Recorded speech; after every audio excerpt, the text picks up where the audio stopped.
ahead and get started. Thank you all for coming today. As you can see, this is the exhibition for our post-war and contemporary photographs exhibition. Oh, I'm just that's a little loud. Still? Okay. After the talk, we'll have a short little tour throughout the exhibition, so please stay for that. And then also come back on Thursday to bid in the pieces in the actual exhibition. So I just wanted to introduce our two speakers today. First, Andrea Blanch, who began her career in fashion photography under the tutelage of Richard Avedon, and was really one of the first women to be taking part in the mostly male-dominated fashion photography industry. She also teaches at the International Center for Photography and is also the editor of Musee magazine. It's a magazine that's really on the vanguard of the intersection of film and photography, and so I thought that she would be a great person to talk to Norman Reedus, who most of you may know from his acting in The Walking Dead, which certain members of this department are embarrassingly obsessed with, but you may not know about his photographs. And so that's why we're here today, to learn a little bit more about your work in photography, which you've been exhibiting internationally for the last couple of years. So without further ado, Andrea Blanch and Norman Reedus. Good morning. Good morning. Okay, I'd like to begin with a quote from Bette Midler. That's awesome. Regarding your first photography book, The Sun's Coming Up Like a Big Bald Head. She says, your work is capricious, brutal, beautiful, sexual, vulnerable, playful, and bewitching. I love her Not already. bad, Yeah, right? Not bad at all. Okay, so which begs me to ask the question, who are your influencers? Joe Peter Wiccan, I like a lot. You know, there was a time I lived in Los Angeles, and you know, I wasn't doing so much photography, but I was, you know, living in a garage. I'm building sculptures, and I had babies torn apart, and I was that guy forever. There was a group that I met, Reza Abdo, and they were in a theater performance group called. Based around a club called Club, can I say this? Club Fuck. And so I start the morning off right. But a lot of that imagery that came with that group sort of influenced the photography, to be honest. Oh, and what age were you when that was happening? 17, 18. Oh, because I wanted to ask you, how did your art school education, starting at the age of 14, evolve into taking pictures? Art school education? What do you Well, mean? your high school, you took a class in high school? Well, that's how I originally started. I mean, you take classes, you know, where you learn how to develop your own pictures, and you go straight to the graveyards and you do that, you know. That kind of got me going, but I really didn't follow photography so much back then. I was more doing sculptures and with rock and wood and metal and stuff like that. And as the acting work and the traveling started taking off more, that's when photography seemed to, they kind of fit together for me. You mean downtime? No, I don't have any downtime, to be honest. Just the traveling and getting to see locations and things that I wouldn't have normally seen, like, you know, stuff like this. You know, that's in St. Petersburg. That's a priest that I met. Just interesting people and interesting places, and documenting that stuff and spending time with these people. Who's that? That is from a John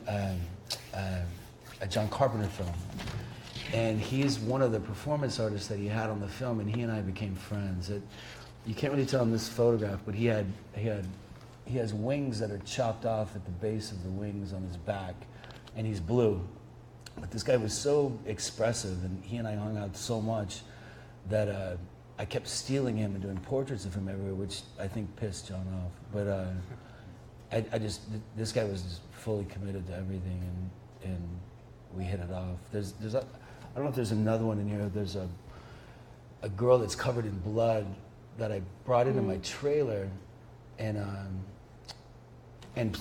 took portraits of her inside my trailer, which the Teamsters got super upset because I covered the trailer in blood.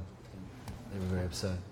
But traveling and getting to see things and meeting these people and sort of having a background with theatrics kind of helps us become friends and make stuff.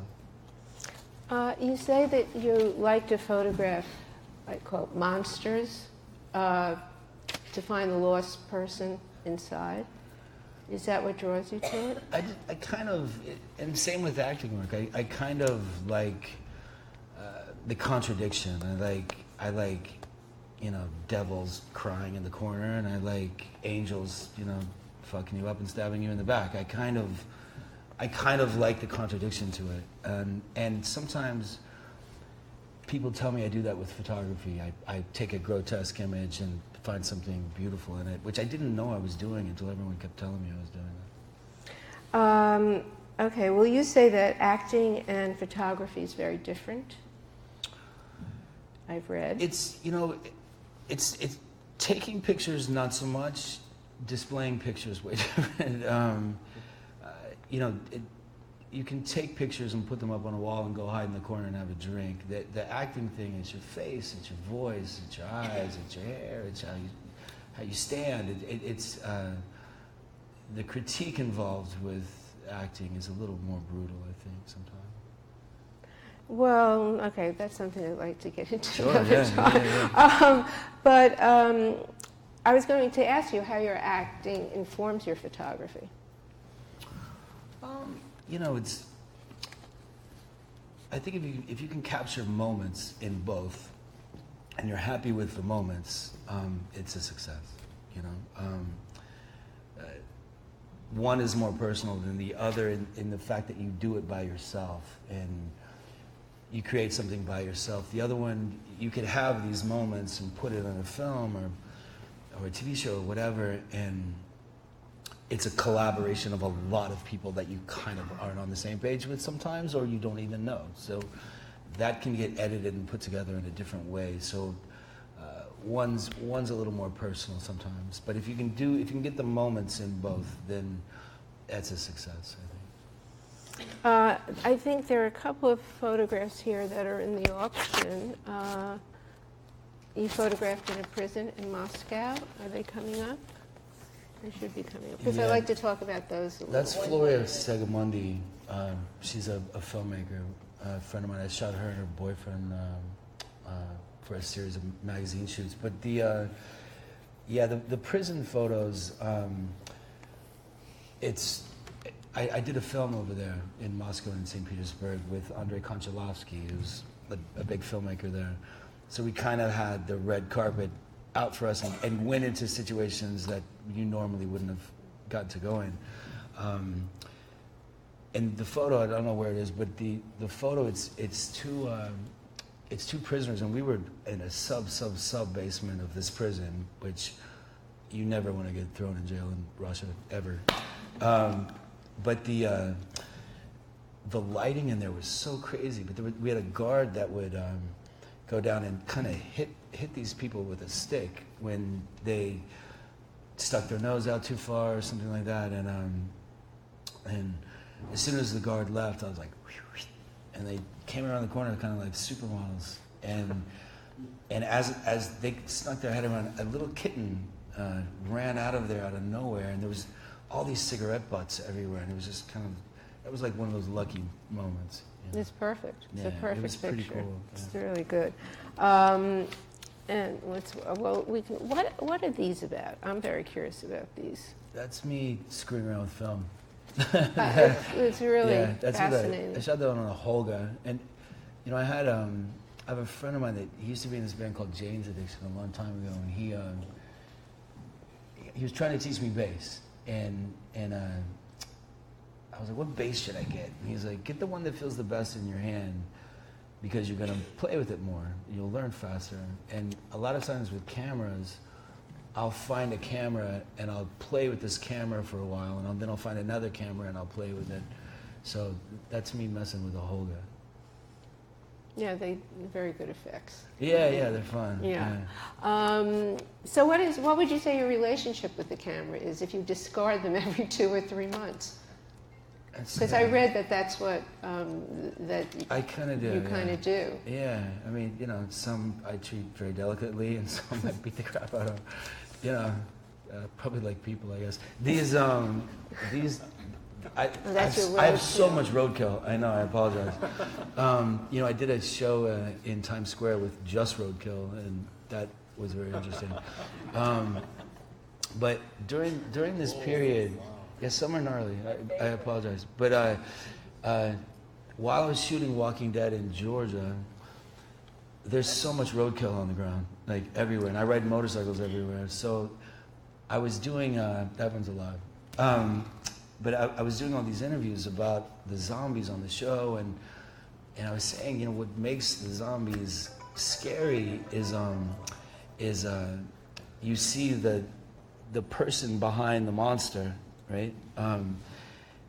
And once you recognize that, if you can recognize that, that's the scary part. There's a person trapped behind it. And while I was talking about Greg Nicotero's his work making these zombies and why they were so successful, I kept saying the same thing over and over again in interviews, and then I started noticing all this roadkill, and then I sort of put that together with that, and then I kind of became obsessed with roadkill.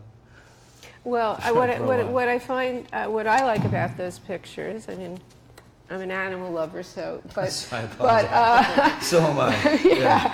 But what I think is, I think they're really good pictures because your angle, you get right down. Your perspective is really good. I mean, being, given your height and everything like that, or you could shoot down, but you choose to get right down at the same level, and I find that interesting. Well, you could tell which ones died how. Some were shocked, taken by surprise. Some was a slow death. You know what I mean? I mean, it's gnarly, but that's kind of what I was looking for. Yeah. And there was something very peaceful. Oh, in the here end. they are. Here are the prison pictures. How long were you down there? I mean, way too long. I was down there for a while. Those two guys like.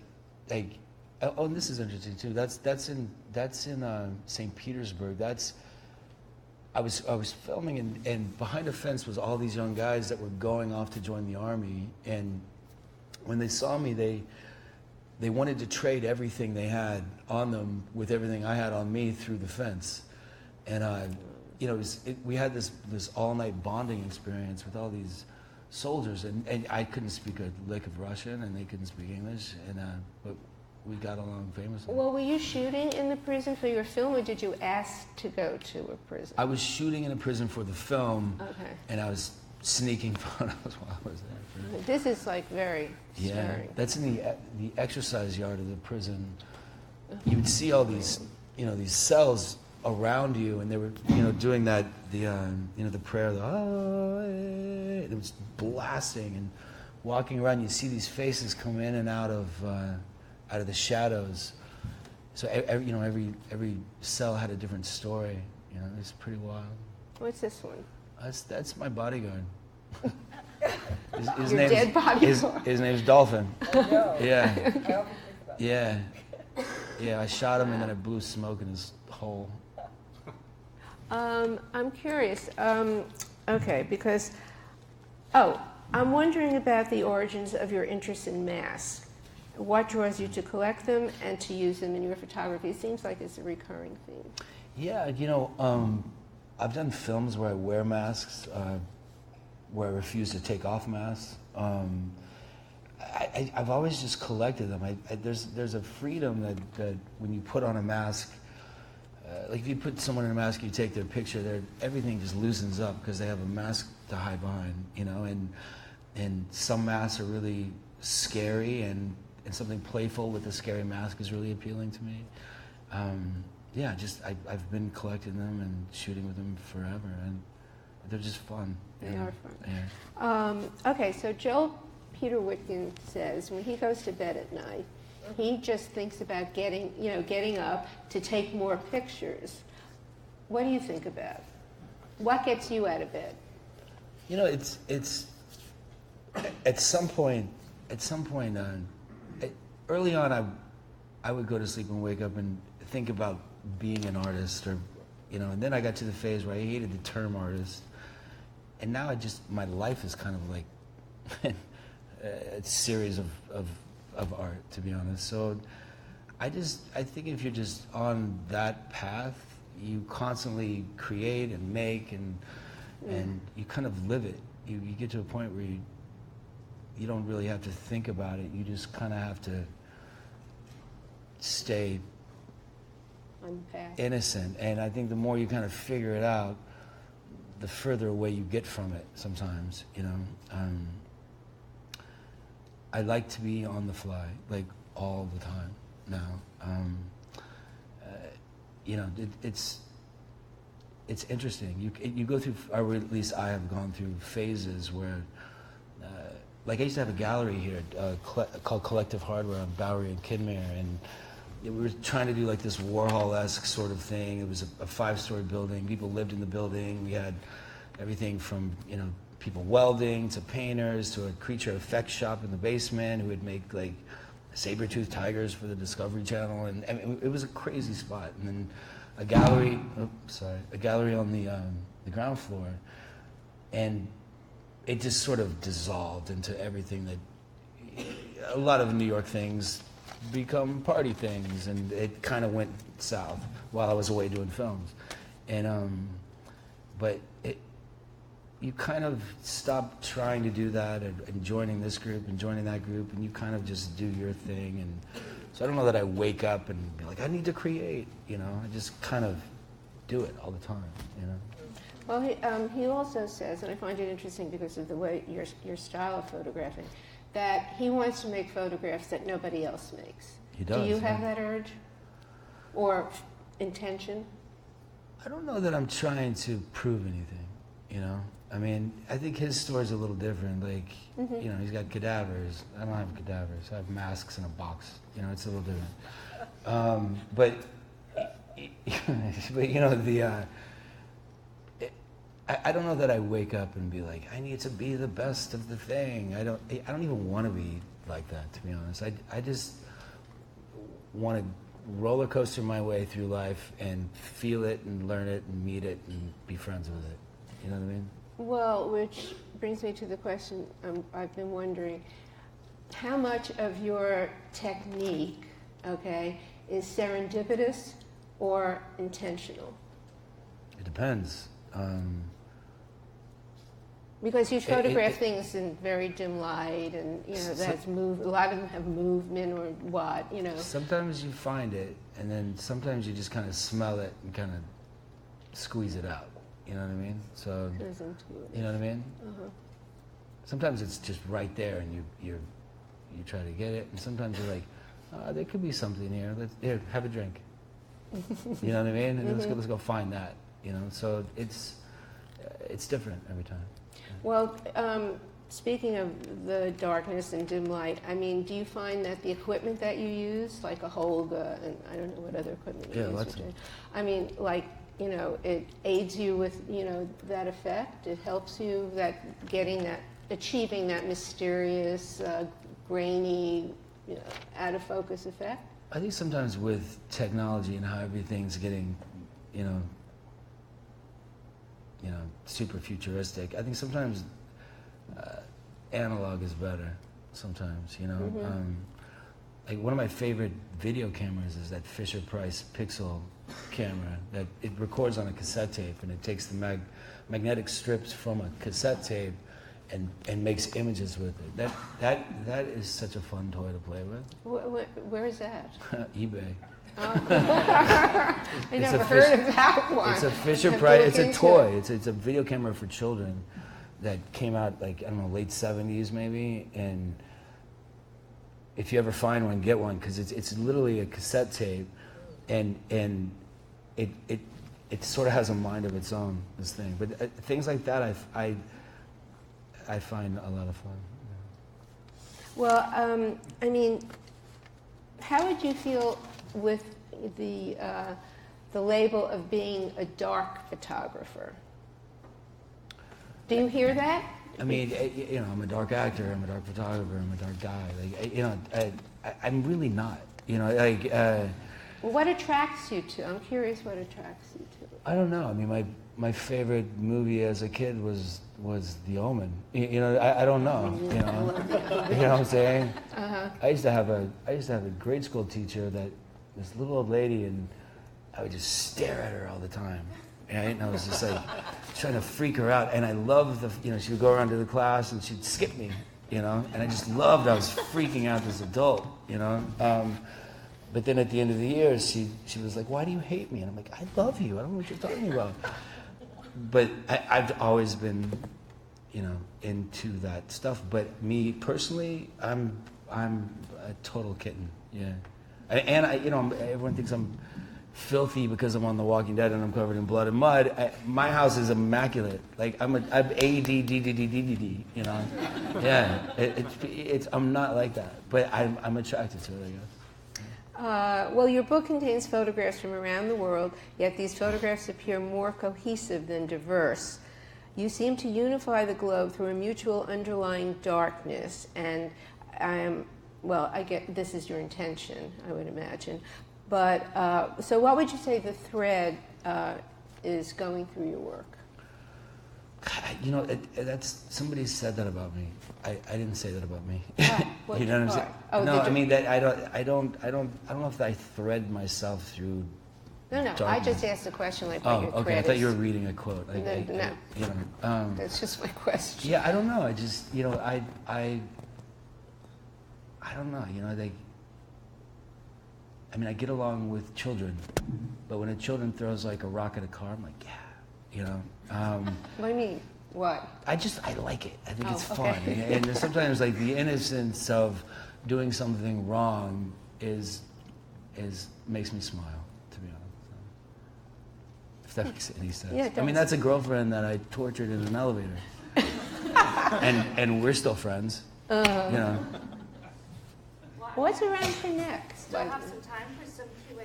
Oh, sorry. Okay. I don't want to cut you off, and I want to give everyone a chance to ask a question. If anyone has a question. I've scared them all away. Where are you going next with your work in terms of your photographs? Your book came out recently, and if you move towards another book or towards future shows, where do you see your photography going? Wow, I mean, one of those books was a fan art book, because I get so much fan art, and I wanted to publish it and do it, you know, and then it all goes to charity and stuff. But if I do another, I mean, this show went to LA, went to Paris, it went to Spain, might go to Japan, we're talking about Geneva, we're talking about Russia. As far as another book, you know, sort of what I was saying before, like, you know, I have this show, and the way I do this show sort of made me have another show. So I'm on a motorcycle traveling across country like all the time. The photos that I'm taking from that, I'm kind of saving, and I might do something with that. The common denominator would be, you know, motorcycles, I guess. But the people you meet along the way sometimes are very interesting, and I've always connected with people, and sometimes organic ways of doing things are the way to do things, you know. I know, like, doing shows, like, what's the theme of the show? Like, you know, I've done a lot of shows, and, you know, not as fancy as this one, but I've done a lot of shows where you and your friends, you know, you put your own stuff on the wall, and you have to have, like, a bar and a band play to get people to show up. A lot of those shows, right? But, you know, you're always like, what's the theme of this? And, you know, sometimes it'll come to you later, you know. So I think maybe that's going to be the next idea. I don't know. Another question? So one of the things I like about your photographs, dark or not, is that you find an element of subtlety or beauty in the image. And I see that candidly in your acting as well. This is the obsessed corner of the room, by the way. And what I wonder is, as cool as the vibe about the roller coaster ride through life is, what does it do for you as an artist when you find that moment, when you capture that element in your photograph? How do you feel when you get that? You know, there's so much of what I do, especially now, that I think I'm finding it, and someone takes it and they, you know, they put a "They Might Be Giants" song to it, and I'm like, you know. But when I find it, it's a personal thing, and it makes me go, oh yeah, that's. I like to keep curious. I like to have that thing. I like to be surprised, you know, and sometimes being surprised accidentally is the best surprise ever, you know. So I think if I can keep my eyes open and I keep seeing those things, I'll keep wanting to do stuff, you know. So that. Anyone else? So it seems to me by what you've said and what I see that most of your work is about the journey of life. And I'm just wondering, I guess there's a certain maybe portion of your work that's maybe more staged, and then there's a portion that spots something on the journey of life. What's kind of that relationship between kind of enhancing maybe something you see to maybe a staging, to staging it to create an image, or one that's you find just right? I don't stage much. I have staged stuff before, just depending on what's around. But I prefer to see it and maybe pick it up and put it somewhere, than say like a Joel Peter Wickham where he does. I don't know that I have the patience to do that. Although I super appreciate that, and I think he's amazing. But I'm kind of a shoot from the hip guy, in all aspects of everything. I don't want to pre-learn how I'm going to do something or how I'm going to say something, and I kind of like just don't tell me, and then on the day we'll figure it out. I like that, but I think there's a trap to a lot of people doing what I'm doing fall into, where they become a commodity, or they become a robot, and they just do the same thing that works. I like to sort of be surprised, and as much as possible. And sometimes you have to really punch people in the face to like let you have that freedom. You know what I mean?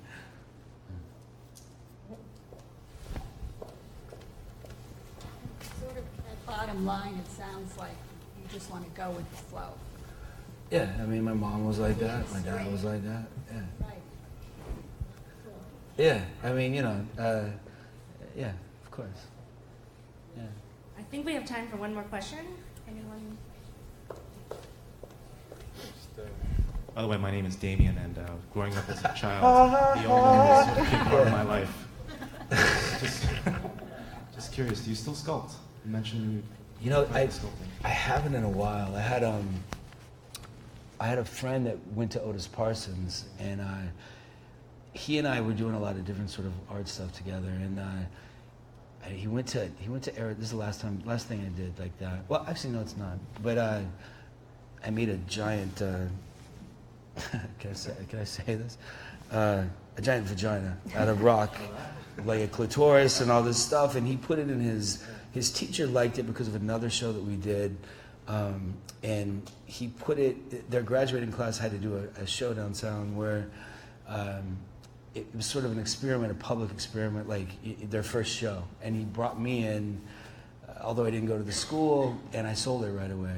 And so I kind of got into it a little bit. I had another thing I did where I made a life-size sculpture of myself out of 8-pound polyurethane foam, and made it blue like Mr. Freeze, and built a giant plexiglass box and filled it full of rats. And put that out here, which made Heidi Klum scream her head off, which, I was like, success. Anyway, so, when was it? But not so much. A little bit. I mean, I've done a lot of stuff in like metal and wood and stuff like that, but I haven't really done it lately because I'm too busy doing everything else. Thanks. Yeah. Thank you. All right, so I get the final question. Okay. And that is to put you on the spot and ask which piece in the exhibition you would acquire if you could. I've been looking at that Gregory Crewdson over there, I'm a big fan of his. I like wetting everything down and doing all that stuff. I really like that one a lot. I really like the Cindy Sherman Around the Corner, the clown. That's pretty fantastic. I like Nan Golden stuff. I would walk away with quite a bit of stuff. Yeah. Well, thank you very much, Andrea Blanch, Norman Reedus, and Yeah, thank you yeah. all for coming. And please take a few moments after to walk around, ask us any questions you have about the works, and come back on Thursday at 10 for the auction itself. Thanks. Cool, yeah. Thanks for coming. Yeah.